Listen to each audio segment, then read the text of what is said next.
नमस्कार। मैं डी कुमार, मुख्य कृषि अधिकारी चंबौर, और मेरे साथ में AR सहकारिता बैठे हैं। देखिए, जो नया नियम आया है ये डिजिटल इंडिया मूवमेंट के अंतर्गत अपने ज़िले को जो है पायलट ज़िले के रूप में लिया गया है। ये नियम जो है ऐप आधारित खाद्य वितरण को लेकर के है। ऐप का नाम है फ्रेमवर्क फॉर फर्टिलाइजर सेल। अर्थात कोई भी किसान जो पूर्व में खेती करता रहा हो या अभी भी कर रहा है, वो ऐप के माध्यम से अपनी डिमांड जो है जनरेट कर सकता है, जो कि QR कोड के रूप में सामने आएगी, और वही QR कोड हमारी सोसाइटीज़ में जा कर के दिखा करके वो फर्टिलाइज़र ले सकता है। अब सवाल ये है कि कौन कौन किसान इसके लिए पात्र होंगे।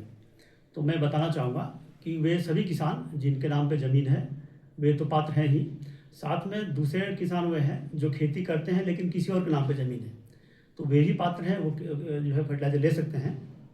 तीसरे तरह के किसान वे हैं जो खेती तो करते हैं लेकिन ज़मीन किसके नाम पे है क्लियर नहीं है, तो वे भी पात्र हैं।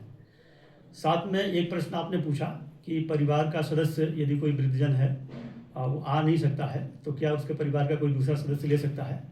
बिल्कुल ले सकता है। जैसे कोई व्यक्ति है, उसके पिताजी के नाम पर ज़मीन है और माता जी के नाम पर ज़मीन है, वो ऐप के माध्यम से अपनी डिमांड जनरेट करे, है ना, और उसमें अपना आधार नंबर डाल करके और उसमें खसरा नंबर डाल करके वो कितनी एरिया है उसके हिसाब से उसकी डिमांड निकल करके आ जाएगी। साथ ही एक प्रश्न है कि क्या वो किसान जो सहकारी सोसाइटी में पंजीकृत हैं वही इसके पात्र होंगे। तो मैं बताना चाहूँगा कि ये ऐसा नहीं है।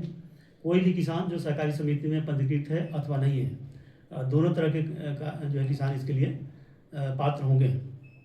कितना फर्टिलाइज़र मिलेगा ये मैं स्पष्ट करना चाहूँगा।